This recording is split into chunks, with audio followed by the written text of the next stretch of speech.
Bonjour à tous, bienvenue à cette vidéo de présentation de DocuWare sur le thème des ventes et de la relation client. Durant cette vidéo, nous allons voir plusieurs points fonctionnels liés à notre solution préconfigurée. Premier point, un dossier client et prospect partagé en temps réel, soit avec le commerce, la technique, les ADV ou la prévente. Une consultation de ces informations dans l'armoire, le coffre-fort DocuWare en mobilité, que ce soit au bureau, en télétravail ou chez le client depuis mon PC, ma tablette ou mon smartphone. Nous allons avoir bien sûr un dossier client avec des mails, des Word, des PDF, de la documentation, peu importe. C'est la première étape. La deuxième étape, c'est avoir un traitement numérique de tout ce qui est mes devis, mes offres, mes commandes, mes factures, avec ou sans signature électronique. Concernant les mails, un connecteur dans Outlook qui me permet de gagner du temps sur du dépôt ou de la recherche d'informations. Dématérialiser, c'est bien, se faire payer, c'est mieux. Donc sur cette solution préconfigurée, un workflow de relance pour gérer le recouvrement. Je le montrerai pas dans cette vidéo, mais une gestion des contrats avec leur échéance est tout à fait possible. Voilà les différentes thématiques que nous allons aborder aujourd'hui. Alors, je me connecte à DocuWare. Ici, je suis connecté avec un compte commercial. L'espace numérique de travail DocuWare, une visionneuse de documents sur la droite, mes fonctions de dépôt, de recherche et de traitement sur la gauche. Je garde en tête que connecté à cet espace, j'ai mon coffre-fort DocuWare dans lequel les documents sont archivés. Premier point, l'envoi d'un devis ou d'une proposition commerciale. Je vais prendre un devis édité depuis mon CRM et je vais pouvoir simplement déposer mon document pour archivage via l'imprimante virtuelle DocuWare. Une imprimante virtuelle qui est la même, que ce soit des commandes ou des factures, c'est la première étape du traitement DocuWare. C'est-à-dire qu'il va reconnaître le modèle et il va aller prendre des informations clés qu'on lui a demandé de trouver. Le nom, l'adresse, le montant, le code projet. Il vient de classer et d'archiver mon document tout seul. C'est un document avec un statut particulier, le devis, donc il me le met en amont dans ce qu'on appelle un classeur ici. Je vois mes devis en cours. Par rapport à mon dossier client, eh bien entendu, j'ai des fiches de recherche sur lesquelles je vais pouvoir appliquer des filtres par rapport à des types de documents, des numéros. Et dans le même temps, DocuWare me classe mes documents sous forme d'arborescence, de plan Windows, avec tous mes documents accessibles. Sur cette étape, je vois que le statut, c'est pour envoi après validation. Au vu du montant, je dois avoir une validation de la part de mon commercial, de mon directeur commercial plus précisément. Donc, je vais me connecter au téléphone du directeur commercial pour vous présenter rapidement l'interface de l'application mobile DocuWare. Voilà.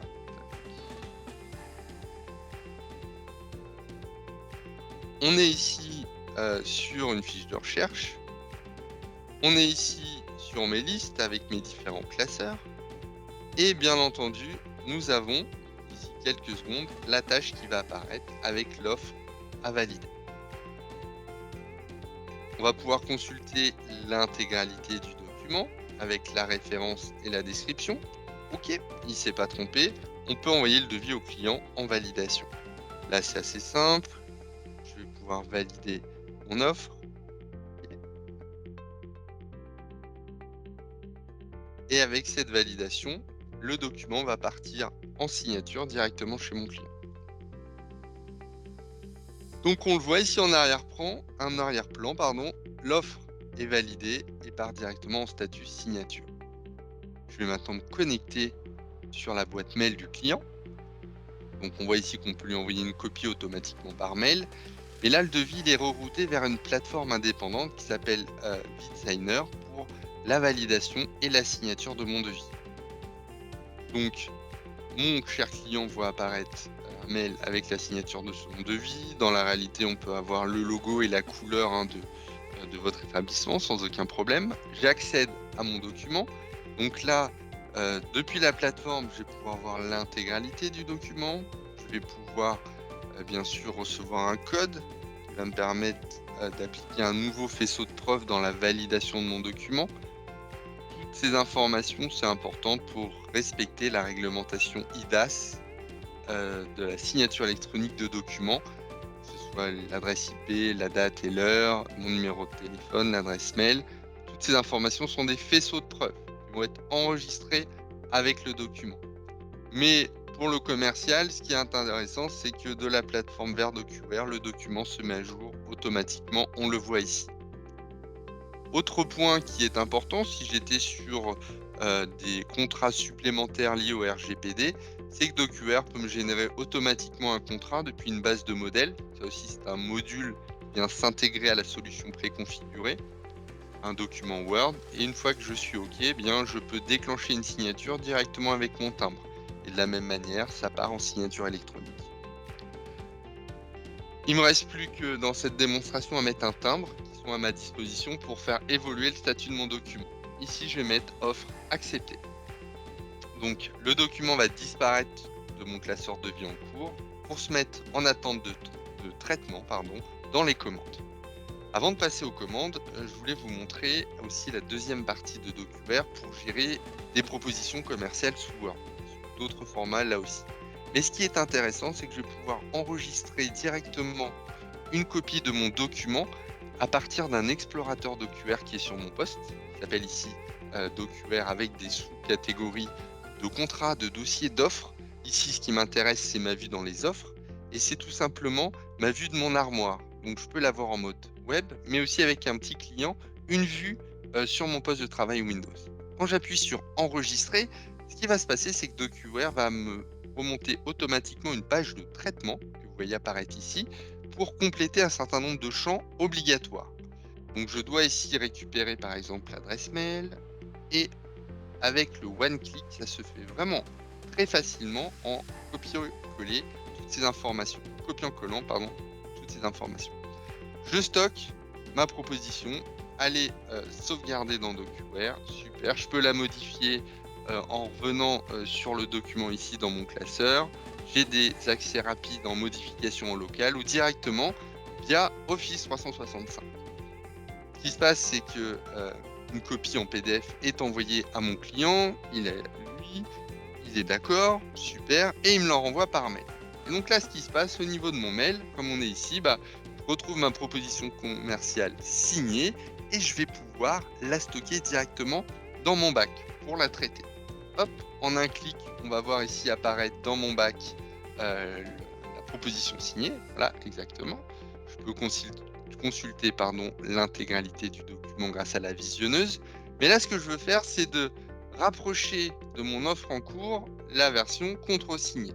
Et je vais utiliser l'attaché par trombone, qui me permet de glisser-déposer le document, de relier, non pas par des index comme je vous le montrais tout à l'heure, mais directement avec la fonction trombone, les deux documents. C'est chose faite, les deux documents sont reliés et je peux maintenant appliquer le même timbre, offre acceptée, pour envoyer chez l'ADV le traitement de cette commande.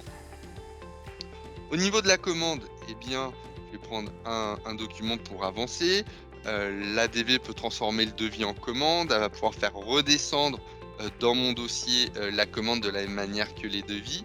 Une fois que la commande est saisie, eh bien, je vais pouvoir prendre mon timbre commande traitée pour changer le statut de mon process, de mon devis. Je suis prêt maintenant à aller délivrer des produits et des services chez mon client. Donc de la même manière, je peux enregistrer le devis qui vient d'être déposé. Ici, je vais faire le match retour, ça veut dire simuler la numérisation du BL signé pour venir le classer automatiquement dans DocuWare. Donc grâce à des formulaires sortants que nous connaissons ou en complément avec des codes à barres, eh bien, on va pouvoir voir apparaître ici mon BL signé. Voilà. Et automatiquement, on voit qu'il a été relié avec le devis, le contrat. Si j'avais déposé la commande, j'aurais ma commande. Donc j'ai ma piste d'audit qui se crée, qui me permet de montrer un peu toute ma correspondance commerciale qui est sauvegardée dans DocuWare. Il me reste plus qu'à venir éditer ma facture client. C'est tout de suite ce que je vais faire en me connectant avec la DV. Voilà, je vais me synchroniser sur mon poste et je vais venir me positionner sur ma facture. Donc de la même manière, je vais éditer ma facture avec l'imprimante virtuelle. Ça va me permettre de la déposer dans DocuWare. Là, ce qui est intéressant, c'est que je vais avoir un processus supplémentaire au niveau des factures en cours. Là, je la vois apparaître. j'ai 2 pages. Première page concernant, la facture elle-même et une deuxième page concernant le BL contresigné qui a été adjoint automatiquement par rapport à mon process de facturation, sans que j'ai d'action à faire particulière. Dans un second temps, cette facture avait été envoyée par mail avec un module qui s'appelle DMATmail, qui me permet, d'envoyer un mail personnalisé et la mise à disposition de ma facture via un lien de téléchargement. Je me connecte à ma boîte mail. Voilà. Le mail vient d'arriver. Mon Outlook est un peu lent. Donc le procédé, c'est que ça va me permettre, voilà, d'avoir, un tracking comme on dit, un suivi du téléchargement de ma facture. Déjà, premièrement, j'ai le logo de ma société, j'ai différentes informations personnalisées qui me permet à mon client de tout de suite, bien identifier la transaction. Il va cliquer, sur le lien, je vais pouvoir visualiser ma facture et je vais appuyer sur télécharger. Donc là, ça va capturer le moment, la date et l'heure de téléchargement avec telle adresse IP de ce document et c'est ces faisceaux de preuves qui vont pouvoir être ajoutés à ma facture. Donc automatiquement, après, une fois que la facture a été téléchargée, j'ai en attente de paiement. Pour simuler le petit workflow de recouvrement, je vais utiliser un timbre qui va me permettre d'avancer dans le temps. Je vais changer le statut de la facture en facture impayée. Donc là, on est capable, soit avec votre pointage manuel et en changeant le statut de la facture, de mettre à jour ces informations, soit on peut aller directement lire ces informations dans le système comptable. Quoi qu'il arrive, j'ai ma facture, en recouvrement ici dans ce classeur et ça me crée aussi une tâche automatique. Donc on voit ici, que l'ADV va pouvoir, heu, appeler, le client pour avoir la date de promesse de paiement, soit générer une relance par mail avec un message personnalisé, d'avoir une action du commercial qui va avoir la tâche de, appeler son client et d'avoir la date lui aussi. Ou après on peut mettre en litige, la facture parce que, le client nous a expliqué la raison du refus de paiement et dans d'autres scénarios, partir sur des lettres recommandées, électroniques de mise en demeure automatique. Mais on voit ici des éléments simples pour collaborer, donc différents scénarios en fonction, de la date, d'attente de paiement. Voilà, je ne vais pas rentrer dans le scénario, mais vous voyez les champs du possible à ce niveau-là. Dernière étape, le parti formulaire qui me permet de m'authentifier pour le client directement depuis ce formulaire qui est dans les mails, qui est sur le site internet, de préciser ma demande, commenter cette demande et adjoindre des justificatifs, des photos, un BL. Et de la même manière, donc, ce formulaire sera suivi, chaque demande sera suivie auprès de la bonne personne. Voilà, j'en ai terminé pour ma présentation, de la solution préconfigurée vente relation client. Nous restons à votre disposition, l'équipe de QR France, pour répondre à vos questions. Merci, très bonne continuation, au revoir.